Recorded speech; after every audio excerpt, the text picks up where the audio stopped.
There are divisive topics when it comes to hockey, and goaltending is up there. I would think that outside of just your team's brand and their success or failure, I would think the number one divisive issue in hockey is goaltending right here.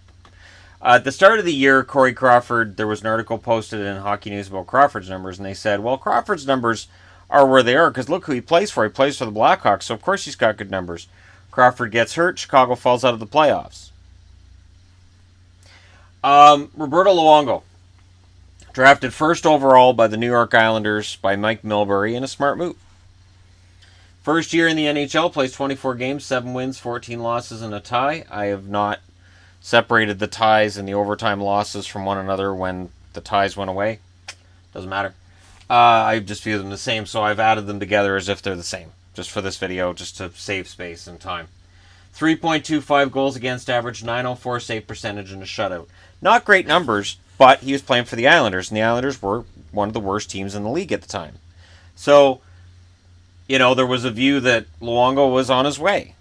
He's on his way, he's going to be good. Then, the New York Islanders decided to draft Rick DiPietro first overall. Well, if you're going to draft a goalie first overall, what can you do? You can trade out the goalie you have, Luongo. He's got good value, so they traded him. And, of course, it was one of the famous blunders for Milbury, who would also trade out Chara. And a lot of trades came and went for the Islanders that ultimately cost Mike Milbury a job, but I think this one's number one. There were a lot of blunders. We can all argue about that. That's another thing we can argue about. But he's traded to Florida. His first year in Florida, he plays 47 games, has 12 wins, 24 losses, and 7 ties. 2.44 goals against, 920 save percentage, and 5 shutouts. For a guy with 12 wins, he got a lot of attention. A lot. And rightfully so. For a goalie who finished out of the playoffs, he started getting Vezina votes. So going back to a video I did yesterday where I talked about Antti Raanta, and the idea being that, well, if a goalie's out of the playoffs, he can't be the best goalie in the NHL. He can, though. Not that Luongo won a Vezina, and I'll get into that. His third year, again, 2001-2002 Florida, 58 games, 16 wins, 33 losses, 4 ties, 2.77 goals against, 915 save percentage, and 4 shutouts. And at this stage, Luongo's getting a reputation as a goalie who could win if he only had a team in front of him that could win as well. People are feeling bad for Roberto. He's played for the Islanders, now he's playing for Florida, and it's just a disaster. His third year in Florida, 02-03, 65 games played, 20 wins, 34 losses, 7 draws, 2.71 goals against, 918 save percentage, and 6 shutouts. Again, 6 shutouts out of 20 wins. So if you want to win as Roberto Luongo, you have to get a shutout. And that's kind of been a theme throughout his career, even though there are people who don't like Luongo and don't want to hear it, but he's played for some pretty bad teams. The following season, he plays 72 games, 25 wins, 33 losses, 14 draws, 2.43 goals against, 931 save percentage, and 7 shutouts. 7 shutouts and a 931 save percentage playing for Florida. Florida going into the lost season. The lost season's an interesting one. He plays 72 games the year before and 75 the year after. So you ballpark 70. Right now you'd be at 1070. He had 25 wins in 03-04. He had 35 wins in 05-06. He would have got, 27 wins? He'd be up to 498 right now. It's worth looking at. I know. Brodeur played that year too, and I know.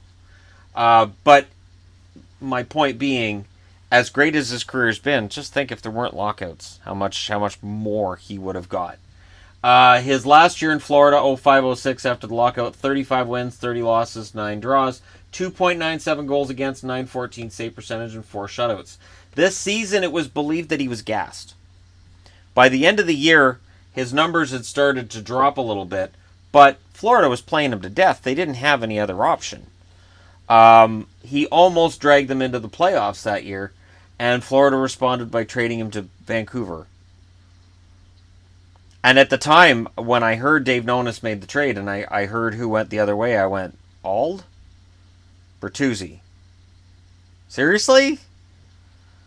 The perception being that Todd Bertuzzi would regain his form in Florida, which didn't happen.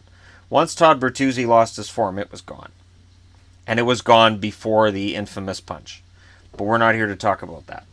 We're here to talk about what Luongo did after. So he plays those 5 years in Florida. He leaves Florida with leading in all statistical categories for a goaltender. And being seen at this stage as the greatest Florida Panther ever. There's a magazine I have which has, the greatest in franchise history, and it had Luongo as the number one Florida Panther ever, even though at the time he was still in Vancouver, so it was before he went back, and he was their best player ever, in the eyes of the writers in that Hockey News article. And it shows that Florida's had a sad history, first, and I will agree to that. And second, that he was trying to single-handedly drag them to respectability. 06-07, big year. The Canucks make the playoffs because of Roberto. 76 games played, 47 wins, 22 losses, 6 ties, 2.29 goals against, 921 save percentage, and 5 shutouts. In the first round that year, Marty Turco and Roberto Luongo put on a goaltending clinic. And both goalies played extremely well. And I remember watching that series and thinking, poor Marty. Here's Marty Turco finally having a really good playoff series, and he's against Luongo. Roberto Luongo getting his first taste of the playoffs. That's what the dashes mean. Those are playoff years. Gets his first taste of the playoffs. He wasn't going out in the first round. So if he has to save 70 shots, he saves 70 shots. We're going to triple overtime, quadruple overtime. It doesn't matter. Luongo's not allowing a goal. Luongo, coming out of that year, I believed that the Vancouver Canucks would win a Stanley Cup with Roberto Luongo. That was the year, that was the first time in my life that I said the Canucks are going to win a Stanley Cup. Because of Roberto Luongo, and not because of anybody else on that team or anything else they had going. And I loved the Sedins at the time, and what Naslund had done, and other players, and there was all kinds of really good things about that team. But you know what? It was Roberto's team. That was the year that they had the picture of the Vancouver Canucks 2007 playoff roster, and it was an empty bench with Luongo at the end of it. And it was the most awesome thing I'd ever seen. 07-08, he plays 73 games, 35 wins, 29 losses, 9 overtime losses. This is where the column shifts. 2.38 goals against, 917 save percentage, and 6 shutouts. This season, Luongo had a rough March and April, and because of that rough March and April, Vancouver missed the playoffs. Who took the blame? Roberto. Roberto took the blame for the Canucks making the playoffs, even though he was the only reason that they made the playoffs the year before. And I remember arguing a lot with people, both online and in person, co-workers, who were like, Luongo sucks. Why are we paying him for it? Luongo sucks. At the time, he was getting $6.75 million a year. And with Canuck fans, that meant he should be the greatest player on the ice every single night. And that's not really how contracts work. But the pressure, Luongo never shied away from it. And this was 4 seasons in a row he'd played 70-plus games. He had played a lot of hockey. And it looked like he was starting to wear down. It looked like it was starting to affect him. Towards the end of that year, the Canucks tumbled out of the playoffs, in part because Luongo was just done. Coaches didn't have any confidence in anybody but him, and he couldn't do it all by himself. 08-09, he plays 54 games, 33 wins, 13 losses, 7 overtime losses, 2.34 goals against, 920 save percentage, and 9 shutouts.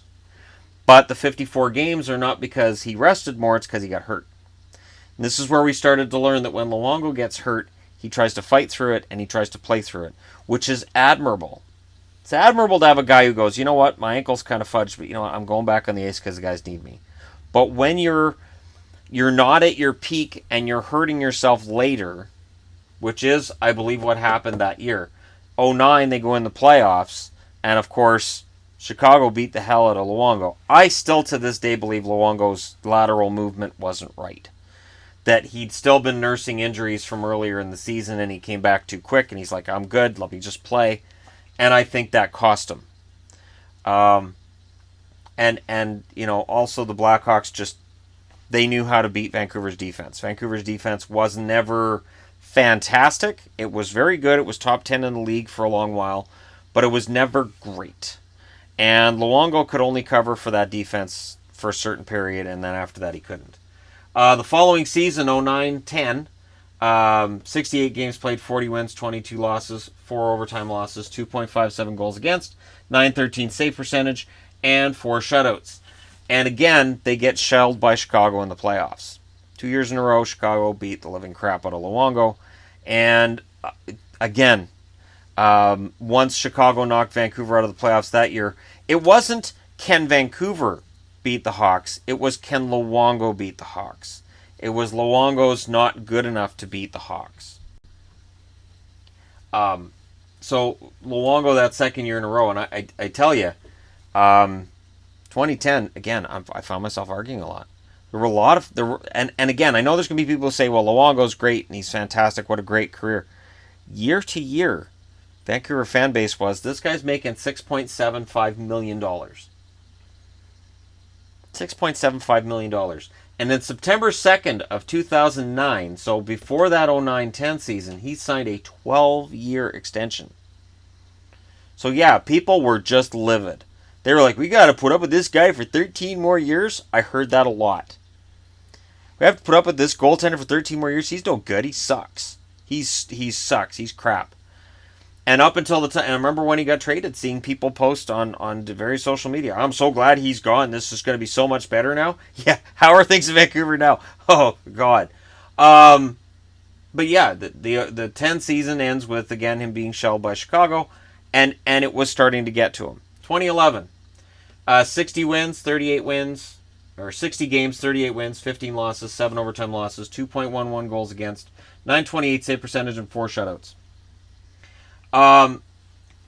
They get to the final, and Luongo had problems on the road against Boston. Much like Pekka Rinne last year against Pittsburgh, when Boston was at home and Luongo was the road goalie, it just ended badly.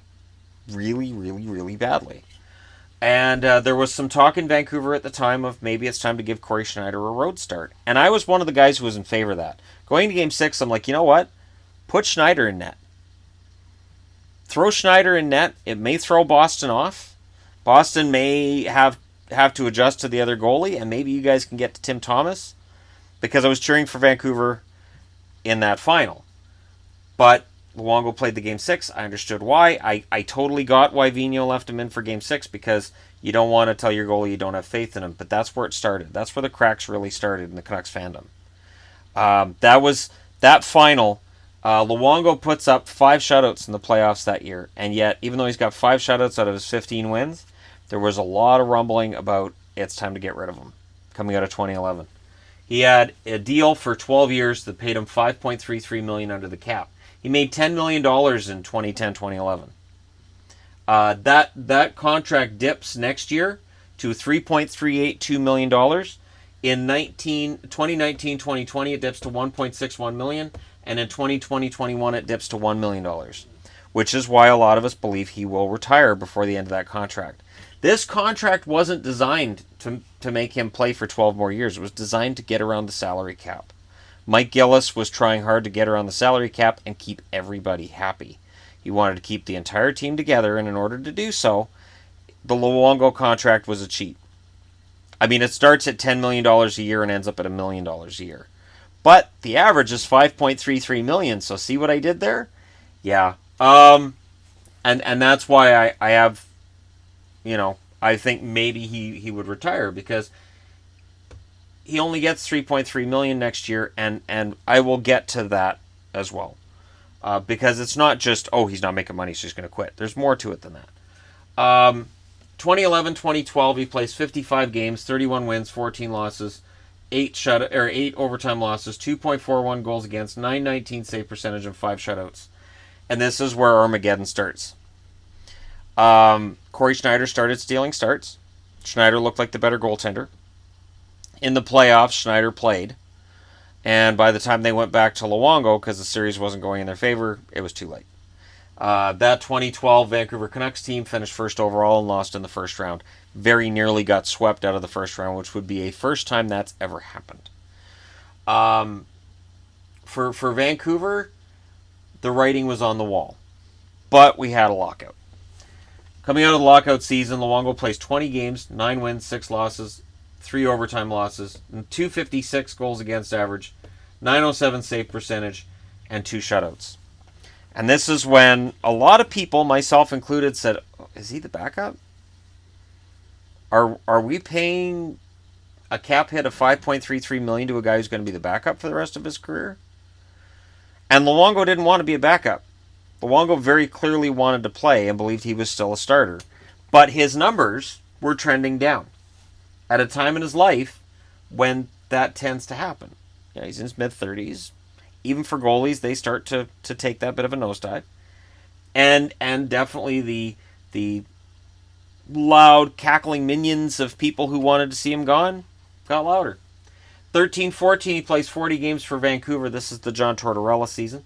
19 wins, 16 losses, 6 overtime losses, 2.38 goals against average, 917 save percentage, 3 shutouts. His numbers are better across the board, but he didn't get along with Tortorella. Famously in the Heritage Classic game against Ottawa, where the Canucks wore their Vancouver Millionaires jersey that they never won once when they wear it. So if you're a Canucks fan and you wear a Vancouver Millionaires jersey to a Vancouver Canucks game and they lose, look down at that jersey and realize you made it happen. All kidding aside, he was not happy that he was sat and Eddie Lack was played in his place. I like Eddie Lack. I like Eddie Lack a lot. He's a great guy, and I wish him the best. But can anybody in their right mind right now say that Eddie Lack is a better goaltender than Luongo, or was ever really a better goalie than Luongo? Luongo should have been allowed to play through the tough parts he was having during that season, and he wasn't. Look, he had a .917 save percentage. He wasn't having a bad year. You look at the seasons that he had in Vancouver, 920, 919 here, 921. He was right around his average. But Tortorella wanted to go with Lack. Tortorella almost seemed like he came in with this mentality of it's not 2011 anymore from the beginning, and I'm going to just change this team. This team's got to be changed because they're trying to hold on to what happened in 2011, and I'm going to make changes. And here we went. He goes back to Florida. Of course, we got Markstrom back in that deal. Markstrom has turned out to be a decent goaltender, but is Jacob Markstrom right now better than Luongo? No. Do we know that Jacob Markstrom is going to be an NHL starter the rest of his career? I would say no. I would say Markstrom might be a solid backup. I don't know if he's going to be a starter for the Canucks to start getting better. I don't know if Markstrom's still the starter. Luongo gets back to Florida, plays 14 games, 6 wins, 7 losses, 1 overtime loss, 2.46 goals against average, 924 save percentage, and 1 shutout. He played great. Luongo played great as soon as he got back to Florida. But he wasn't playing badly in Vancouver. 14-15, he plays 61 games for Florida, 28 wins, 19 losses, 12 overtime losses, 2.35 goals against, 921 save percentage, and 2 shutouts. And we're back. Luongo's a very good goaltender on kind of a poor team. 15-16, Florida makes the playoffs. Only time Florida's made the playoffs with him as their goaltender. 35 wins, 19 losses, 6 overtime losses, 2.35 goals against, 922 save percentage, 4 shutouts. So save percentage stays within 1 point. Goals against average stays exactly the same. He gets 7 extra wins. They make the playoffs. They go out in 6 against the Islanders in a battle between the we don't want to make the second round teams. And it's interesting because, you know, he does play 62 games and he does show that he's still capable of playing a lot of games. But that started to change. 16-17, he plays 40 games, 17 wins, 15 losses, 6 overtime losses, 2.68 goals against, 915 save percentage, 1 shutout. Only played 40 games. Injury issues become an issue. This year, he's played 34 games, 18 wins, 11 losses, 2 overtime losses, 2.48 goals against, 929 save percentage, 3 shutouts. At the time I'm recording this, Florida still has 2 games left in the season, so Luongo could definitely play both. But he's on pace to play the fewest games he's played in a full season that wasn't lockout shortened in his career since 99-2000. He's at 1,000 wins, 471 wins, or 1,000 games, 471 wins, 376 losses, 119 combined ties or overtime losses. He's been a second All-Star in the NHL in 2004, right here, 2007, right here. He had the Jennings Trophy shared with Schneider this season. He's been at 5 All-Star games. He has played 70 playoff games. He's got 34 wins, 35 losses, a 2.49 goals against, a 918 save percentage, and 5 shutouts. He had 3 the year they went to the final. I thought it was, I don't know what I was thinking. So, kind of fantastic. And then you look at the other things he's done. In the double IHF, the World Championships, 2 gold medals and a silver at the Olympics. Gold medal in 2010, gold medal in 2020, or 2014. Not 2020, because there's no Olympic hockey in 2020. Unless he joins Summer Olympics. Anyways, he's number 4 on the all-time wins list behind Brodeur with 691. Raw with 551. Belfour 484. He has an outside shot at catching Belfour by Christmas of this coming season should he play. And I only say should he play because I think Luongo's at the stage in his life right now, just from things I've seen, and definitely when the Parkland thing went down, you know, he's got a family at home. Part of the reason the Sedins are retiring now is not because they can't play. It's because they got family and they want to do stuff with their family and they want to be home. Luongo's been playing for a very, very long time. This is 19 years. And he may very well say, okay, I'm going to spend some time with my wife and kids, and I'm done. And that, to me, is what I could see happening at the end of this year. Luongo doesn't seem like the type that's going to make a big announcement and go on a farewell tour. He seems like the kind of guy that at the end of the year is going to sit down with management and say, all right, I'm just letting you guys know I feel like physically I'm probably done. And he is at a stage in his life where I could see that happening. He doesn't have anything left to prove. Now, I do think he hits the Hall of Fame, and it's a good time to talk about that. I think it hurts him that he never won a Vezina, but I don't think that'll kill it. We've been talking about who gets in the Hall of Fame, and the example I always use is like a Dino Ciccarelli. Dino Ciccarelli never won a Hart Trophy. Dino Ciccarelli was never necessarily the number one best player on a team. But at the end of his career, you look at his numbers and you say, wow, those are some really impressive numbers, and eventually made the Hall. I think the same argument can be made of Luongo. The difference being, Luongo never played on great teams. The Canucks had back-to-back President's Trophies, yes. But the 2012 Canucks weren't as good as the 2011 Canucks. It was really nowhere close. And Luongo dragged the Canucks to 07. That record, the 47 wins, the fact they made it to the second round, he got them there. And he still took flack in 07 because he left the game due to food poisoning / stomach flu. And if you've had that, just imagine playing goaltender in the playoffs while you feel like you're going to crap your pants. And yet, he comes back in after taking that time out to probably do that. And he gets criticized because he allows a goal after tons of time. And you look at his save percentage just in that game alone, and he saved a ton of shots. It wasn't his fault the Canucks couldn't score. The biggest knock against Luongo in his career seems to be that he's very often on teams that can't score. Teams that can't make the playoffs. And yet, he still has a record of 471 wins. So there's a division. There are people who are going to say he was never a Vezina winner. He was never an elite level goaltender. And there are others of us who look at his numbers and say, absolutely. There will be some who say, well, yeah, he played 1,000 games because he played forever. But he's not better than insert name a goalie here. But I personally think Luongo's had a fantastic career. I don't know that I'd put him in the 10 greatest goalies I've ever seen if I did that video again today. But he's had quite a career. He really has. And whether it finishes this year or next year, I really think that it's going to be one of the two. And then the Canucks have, because of the fact it's a 12-year contract, when the collective bargaining agreement came through for 12-13, those contracts were penalized. Long-term contracts were penalized. So if he retires, the cap penalty goes back to Vancouver because they're the ones that signed that contract. And yet, you know, it's fine. I didn't necessarily blame Mike Gillis at the time. We can all demonize Mike Gillis now that it's been years later and we've gone through two different GMs. But Gillis was just trying to keep together a team that was winning. And that ultimately was what undid his tenure as GM. But I don't blame Luongo because he just signed the contract he was offered. It was a great contract for him. And he's had a fantastic career. Let me know your thoughts in the comments section below. Don't forget to hit like and subscribe if you're browsing your way through. You just happened upon this video. And for Luongo, that's his 1,000 games. And here's to hoping for a bunch more. But if there isn't, you know what? He's had a solid career. Thanks for watching. I'll talk to you again soon.